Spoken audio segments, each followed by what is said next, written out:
പിടയ്ക്കുന്ന പണിക്കരും തണുപ്പിക്കുന്ന രാഹുൽ ഈശ്വറും.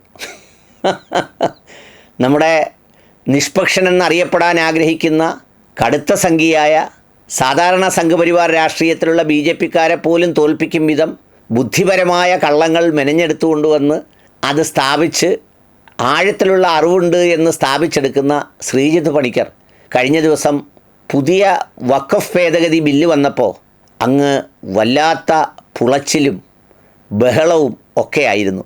അദ്ദേഹത്തിൻ്റെ ആ വെപ്രാളവും സ്ഥാപിച്ചെടുക്കാനുള്ള വ്യഗ്രതയും കണ്ടത് ന്യൂസ് 18-ലാണ്. അത്രയും കൂടുതൽ വ്യഗ്രത അദ്ദേഹത്തിന് തോന്നിയതെന്തെന്നറിയോ?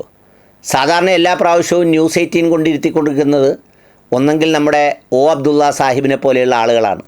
അവർക്കൊക്കെയും പറഞ്ഞു വരുമ്പോൾ പെശകി വീണു പോകുന്ന ചില വാക്കുകളോ ചില സംഗതികളോ എടുത്ത് മിടുക്കനാവാറാണ് നമ്മുടെ പണിക്കർ അദ്ദേഹത്തിൻ്റെ പ്രധാനപ്പെട്ട പണി.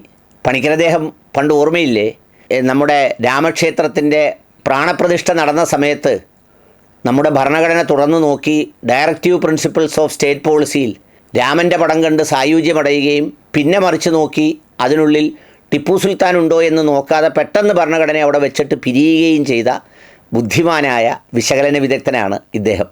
അദ്ദേഹം ഏറ്റവും കൂടുതൽ പൊളയാൻ കാരണം മറുവശത്ത് രാഹുൽ ഈശ്വർ ഉണ്ട് എന്നുള്ളതാണ്. ഈ വഖഫ് ഭേദഗതി നിയമം കൊണ്ടുവന്ന ആ ബില്ല് കണ്ട BJPക്കാരായ സുഹൃത്തുക്കൾ പോലും ചിലരൊക്കെ എന്നോട് പറഞ്ഞത് യവന്മാർ പഠിക്കുന്നില്ലല്ലോ എന്നാണ്. എന്ന് വെച്ചാൽ എല്ലാവർക്കും അത് മനസ്സിലാവും. ഇസ്ലാം മത വിശ്വാസികൾ അവരുടെ വിശ്വാസത്തിനനുസരിച്ച് അവർ പ്രാർത്ഥനയ്ക്ക് വേണ്ടി പടച്ചതമ്പുരാൻ്റെ സംഗതിയിലേക്ക് ഖജനാവിലേക്ക് വഖഫ് ചെയ്യുന്ന വസ്തുക്കൾ മാനേജ് ചെയ്യുന്നിടത്ത് 2 മുസ്ലിങ്ങളല്ലാത്തവർ നിർബന്ധമായും വേണമെന്ന് പറയുന്നതിൻ്റെ ഉദ്ദേശം എന്താ? ഒന്ന് ആലോചിച്ച് നോക്കൂ.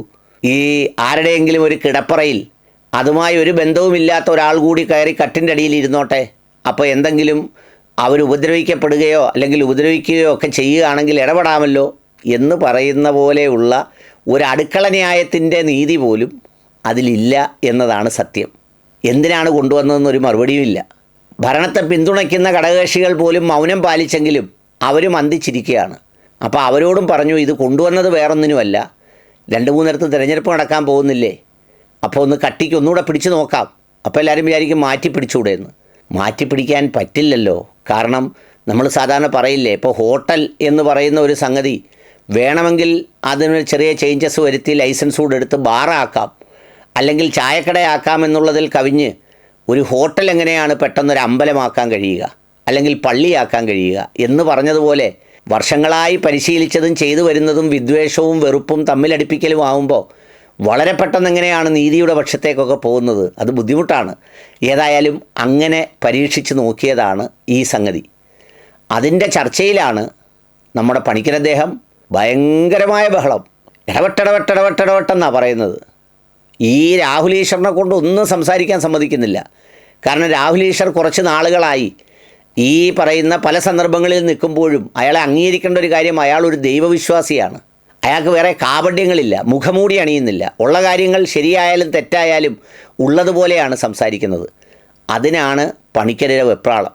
ഏതായാലും ഭയങ്കര രസമുണ്ടായിരുന്നു. അതുകൊണ്ട് ഇനി പണിക്കരെ വിളിക്കുന്നിടങ്ങളിലെല്ലാം രാഹുൽ ഈശ്വറിനെ കൂടി വിളിച്ചിരുന്നാൽ നന്നായിരുന്നു എന്നതാണ് എൻ്റെ ഒരു അഭിപ്രായം.